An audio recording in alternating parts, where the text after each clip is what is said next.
Hi hello வணக்கம். இப்போ நம்ம வீட்டில் மீன் குழம்பு தான் செய்ய போகிறோம். அதுக்கு தான் மீன் வாங்கிட்டு வந்து கழுவிட்டுருக்கேன். இது வந்து கெண்டை மீன், லோகு கெண்டை. இது வந்து உயிரோடு உள்ளது தான். இது உயிரோடு உள்ள மீனை அவங்களே வெட்டி வெட்டி கொடுத்துருவாங்க. நம்ம வந்து க்ளீன் பண்ணிக்க வேண்டியதான். ஃப்ரெஷ்ஷாக கட் பண்ணி கொடுத்துருவாங்க.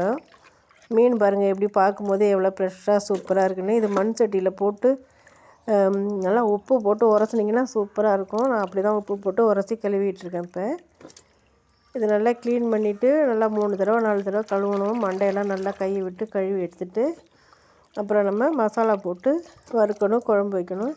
இப்போ நான் வந்து பின்னாடி தான் உட்காந்து கழுவிட்டுருக்கேன். இந்த மீன் கழுவுறது வந்து நல்லா உரசி கழுவிடணும். இப்போ வந்து பீசஸ் எல்லாம் எடுத்து நான் கொஞ்சம் வறுக்கிறதுக்கு மசாலா போடுறேன். இப்போ இதில் என்னெல்லாம் போட்டிருக்கேன்னா, உப்புத்தூள், தனி மிளகாத்தூள், மஞ்சள் தூள், அப்புறம் கொஞ்சம் இஞ்சி மிளகு லைட்டாக, அவ்வளோதான் இதில் போட்டிருக்கேன். இதை நல்லா பெசரிட்டு ஒரு 10 நிமிஷம் ஊறட்டும். அப்போ வறுத்துடலாம். ஒரு 10 நிமிஷம் ஊறினா தான் வந்து உங்களுக்கு அந்த மசாலா அந்த உப்பெல்லாம் அதில் சாரும். அதுக்கு தான் இப்போ கடாயை வச்சுட்டு வறுத்துடலாம்.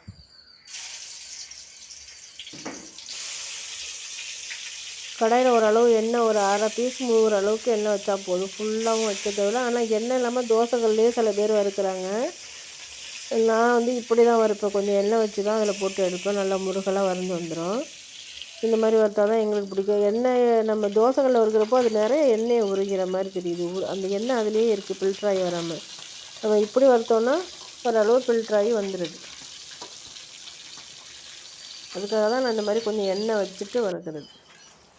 இப்போ அடுத்தது குழம்பு வைக்கிறதுக்கு புளியும் கொஞ்சம் கரைச்சிடலாம். அடுத்தது குழம்பு ரெடி பண்ணிடலாம். புளி ஒரு 2 எலுமிச்சம்பழம் அளவு ஊற வச்சுருக்கேன். ஏன்னா நான் கொஞ்சம் குழம்பு நிறைய தான் வைக்கிறேன். அதுக்கு நான் வந்து கலந்து அரைச்ச மிளகாத்தூள், தனி மிளகாத்தூள். நம்ம யூஸ்வலாக குழம்புக்கு மிளகா, தனியா எல்லாம் ஜாமான்லாம் போட்டு அரைச்ச மிளகாத்தூள். அது மீன் குழம்புனால காரம் பற்றாது. அதனால நான் கொஞ்சம் தனி மிளகாத்தூள் கலந்துருக்கேன். அப்புறம் கொஞ்சம் தேங்காயும் அரைச்சி ஊற்றுவேன். எல்லாத்தையும் சேர்த்து ஃபஸ்ட்டு குழம்பை கூட்டிடலாம்.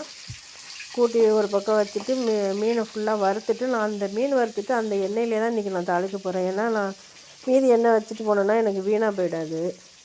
அதனால் அந்த எண்ணெயிலே தாளிச்சிட போகிறேன். கூட்டின குழம்பு உப்பெல்லாம் போட்டு ஒரு பக்கம் அடுப்பில் வச்சுட்டேன். அது கொதிச்சுக்கிட்டே இருக்கட்டும். இப்போ கருவேப்பிலை, வெங்காயம், தக்காளி, அப்புறம் வந்து கருவடம் போட்டோமா, அதுதான் போட்டு தாளிச்சிட்ருக்கேன். அது மீன் குழம்புக்கெல்லாம் கருவடகம் போட்டு வடகம் போடுறோம்ல, அது போட்டு தாளிச்சோன்னா அவ்வளோ ஒரு டேஸ்ட்டாக சூப்பராக இருக்குது. இப்போ அதில் தக்காளியும் போட்டுட்டேன். தக்காளி, கருவேப்பிலை எல்லாமே போட்டு நல்லா வதக்கி விட்டுறலாம். இந்த பாருங்கள், இந்த மாதிரி கரையிற அளவுக்கு வதக்கிடணும். பழம் வந்து தெரியக்கூடாது, அந்த அளவுக்கு வதக்கி விட்டுறணும். அப்போ தான் டேஸ்ட்டு நல்லாயிருக்கும். இப்போ பக்கத்துலேயே நான் அந்த குழம்பு கொதிக்கவே ஆரம்பிச்சிட்டு கூட்டி வச்ச குழம்பு அதில் எடுத்து ஊற்றிடலாம். ஊற்றிட்டு நல்லா கொதிக்கட்டெல்லாம் ஒன்று சேர்ந்து நான் தேங்காயும் அரைச்சி ஊற்றினேன். அது உங்களுக்கு நான் அதை காமிக்கல விட்டுட்டேன். தேங்காய், சோம்பு அரைச்சி ஊற்றினேன். இப்போ மீன் இந்த பாருங்க குழம்புல போட்டு எடுத்து வச்சுருக்கேன். இது மாங்காய் ஒட்டு மாங்காய். இதையும் போட்டோன்னா நல்லா சூப்பராக வாசனையாக இருக்கும். போட்டு மீனெல்லாம் போட்டு குழம்பு வச்சாச்சு. இப்போ சாப்பிட உட்காந்தாச்சு. சாதம் வச்சுட்டு இலையில பீசஸ்லாம் வச்சு சாப்பிடவும் உட்காந்தாச்சு. இதே மெத்தடில் நீங்களும் குழம்பு செஞ்சு பாருங்கள், சூப்பராக இருக்கும். தேங்காய் அரைச்சி ஊற்றி செஞ்சிங்கன்னா, தேங்காய் சோம்பு அரைச்சி ஊற்றிங்கன்னா அவ்வளோ ஒரு ருசியாக இருக்கும். அதுவும் உயிர் மீன் வாங்கி செஞ்சு பாருங்கள், செமையாக இருக்கும்.